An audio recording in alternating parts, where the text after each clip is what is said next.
Salam. My name is Zuhair Mehrali. Welcome to 100 Stories Deep. Today I'm reading A Country Doctor by Franz Kafka from this little book that contains some of his short stories. And I've chosen this story because I'm reminded of it whenever I find myself taking the NHS for granted. So,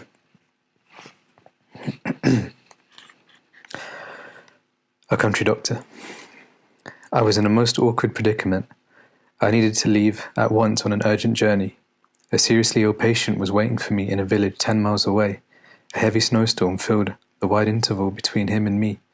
I had a carriage, light, with large wheels, perfectly suited to our country roads. Wrapped in my fur coat, my instrument bag in my hand, I was already standing in the yard ready to go, but I lacked a horse. A horse. The previous night my own horse had died as a result of overwork in this glacial winter. My maid was now running all over the village, trying to borrow a horse, but it was hopeless, I knew, and with more and more snow piling up on me, becoming more and more immobile, I stood there aimlessly. The maid showed up at the gate alone, swinging her lantern. Naturally, who would lend his horse for such a ride? I walked across the yard once again. I could see no possibility. Distracted, tormented, I kicked at the ramshackle door of the pig pen, which hadn't been used for years. I opened and swung back and forth on its hinges. Warmth and a smell like that of horses came out of it. A murky stable lantern was swinging by a rope inside. A man, crouching in the low shed, showed his candid, blue-eyed face. "Shall I hitch up?" he asked, creeping out on all fours. I could think of nothing to say, only stooped down to see what else was in the pen. The maid stood next to me. "People don't know what they've got available in their own house," she said, and we both laughed. "Hey there, brother. Hey there, sister," called the groom, and two horses, powerful animals with strong flanks, their legs drawn up tight to their bodies, lowering their well-formed heads like camels, slid out of the door, one after the other, solely by twisting their bodies to and fro, and occupied the doorway completely, with not an inch to spare. But immediately they stood up on tall legs, their bodies steaming with dense vapour. "Help him," I said, and the willing maid ran to hand the groom the carriage harness. But the moment she reached him, the groom embraces her and shoves his face against hers. She yells out and escapes over to me. 2 rows of teeth have left their red marks on the girl's neck. "You beast," I shout furiously. "Would you like to feel my whip?" But I instantly recall that he's a stranger, that I don't know where he's come from, and that he's volunteering to help me when all the rest are failing me. As if he knew my thoughts, he isn't vexed by my threat, but still busy with the horses, merely turns once to face me. "Get in," he then says, and truly, everything is in readiness. I observe that I have never before handled such a beautiful team, and I get in cheerfully. "I'll do the driving. You don't know the way," I say. "Sure," he says. "I'm not going along at all. I'm staying with Rosa." "No," yells Rosa, and with a true foreboding that her fate is inevitable, she runs into the house. I hear the door chain rattle as she draws it tight. I hear the lock snap shut. I watch as, in addition, she turns off all the lights, first in the vestibule and then racing through the rooms, so she won't be found. "You're coming along," I say to the groom, "or I'm giving up the trip, no matter how urgent it is. I have no wish to hand the maid over to you as fare for the ride." "Giddy up," he says, and claps his hands. The carriage is swept away, like a piece of wood in a current. I can still hear the door of my house, cracking and splintering as the groom assaults it. Then my eyes and ears are filled with a rustling wind that penetrates all my senses uniformly. But even that lasts only a moment, because, as if my patient's farmyard opened up directly in front of the gate of my own yard, I am already there. The horses are standing calmly. The snowfall has ended. Moonlight all around. The parents of the patients rush out of the house, his sister after them. They practically lift me out the carriage. I can't make out any of their confused talk. In the sick room, the air is barely breathable. The stove, which hadn't been tended to, is smoking. I intended to open the window, but first I want to see the patient. Then, with no fever, not cold, not warm, with expressionless eyes, without a shirt, the boy raises himself up under the feather bed, embraces my neck and whispers in my ear, "Doctor, let me die." I look around. No one is heard. His parents are standing in silence, bending forward in expectation of my medical opinion. The sister has brought a chair for my bag. I open the bag and look through my instruments. The boy continues to grope towards me from his bed in order to remind me of his request. I take hold of some tweezers, examine them in the candlelight, and put them down again. Yes, I think blasphemously. In such cases, the gods come to your aid. They send the missing horse. Because of the urgency, they add a second one. And in their bounty, they then grant you the groom. It is only then that I can think of Rosa again. What am I to do? How can I rescue her?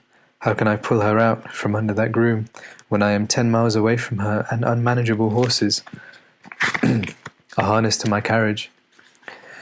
Those horses, which somehow have now loosened the reins and in some unknown way have opened the windows from outside. Each one has thrust its head in through a window and, heedless of the family's outcry, is scrutinizing the patient.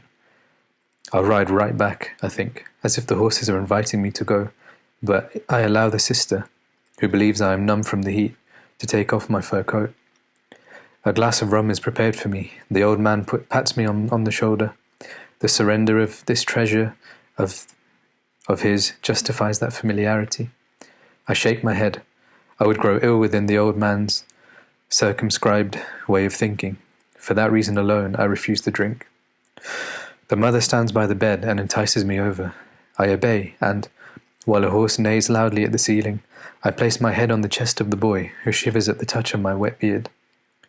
What I know is confirmed. The boy is healthy, with somewhat poor circulation, glutted with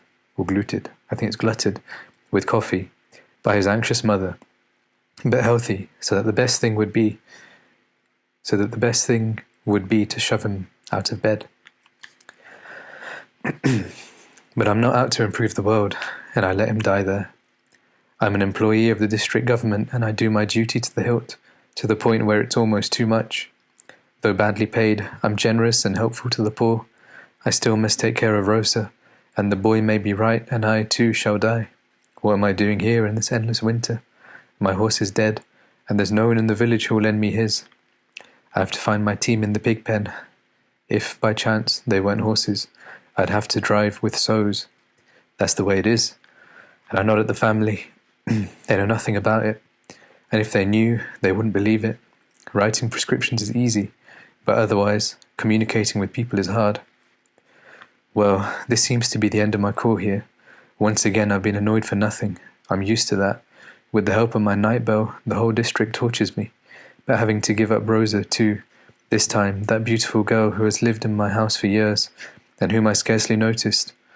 That sacrifice is too great, and I must somehow square it temporarily in my own mind, through sophistries, if I'm not to make an all-out attack on this family, because even with the best will in the world, they can't give me back Rosa.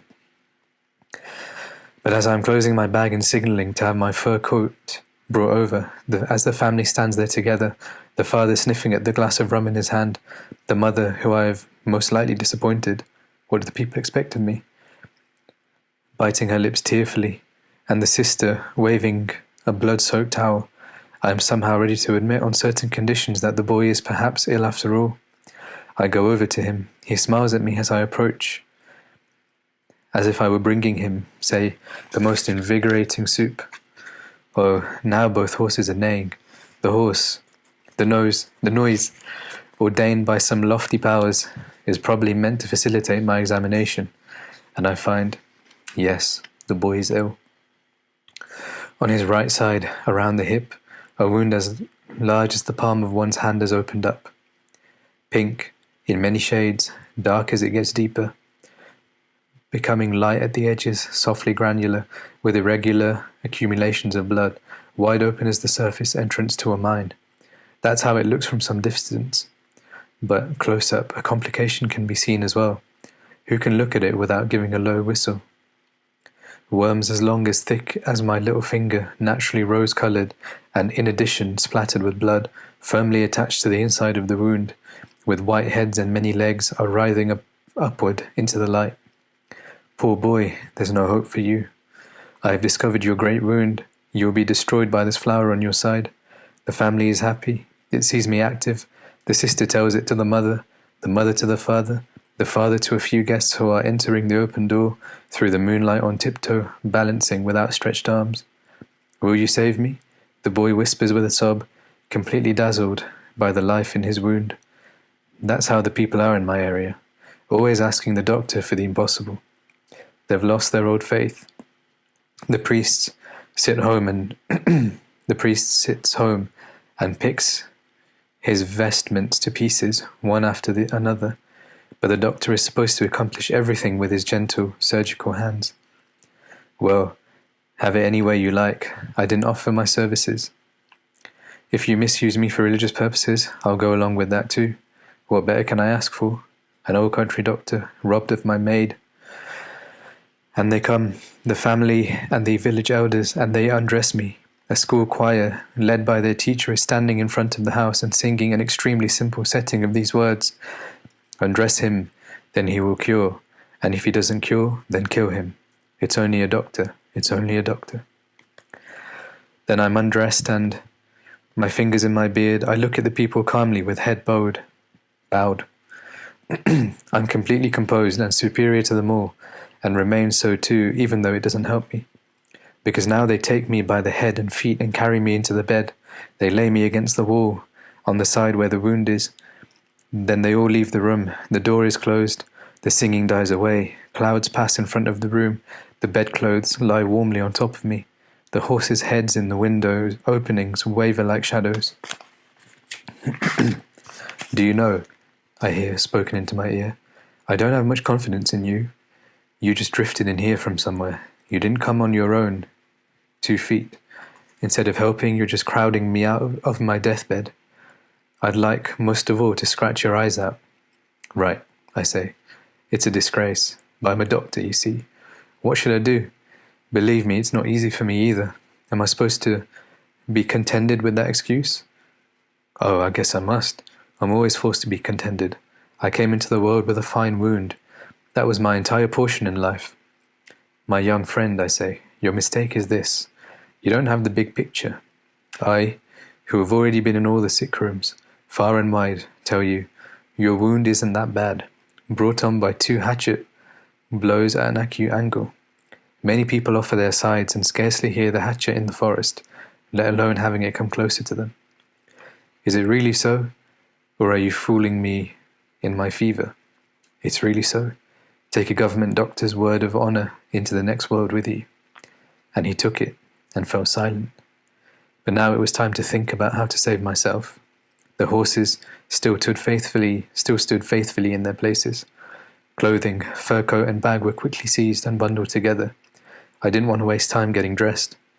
If the horses made the good time as on the way over, I would, so to speak, be jumping out of this bed into mine. Obediently, a horse withdrew from the window. I threw the bundle into the carriage. The fur coat flew too far.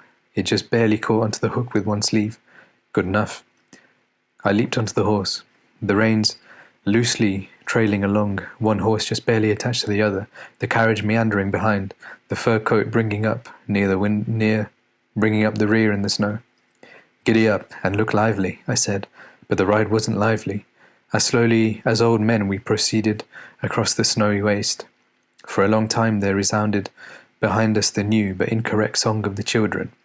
Rejoice, O patients, the doctor has been put in bed alongside you. Travelling this way, I'll never arrive home. My flourishing practice is lost. A successor is robbing me, but it will do him no good because he can't replace me. In my house the loathsome groom is rampaging.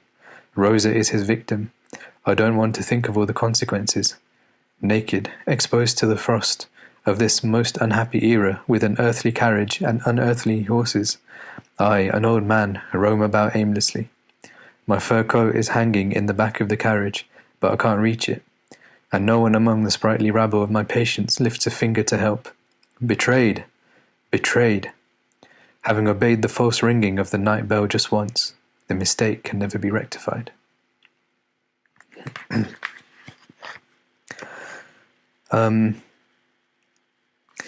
I guess an activity to take away from this story would be Next time you're being helped or served by anyone, just let them know that you appreciate it. Thank you for listening. You can listen to more stories from the 100 Stories Deep series by subscribing below. Shukran and goodbye.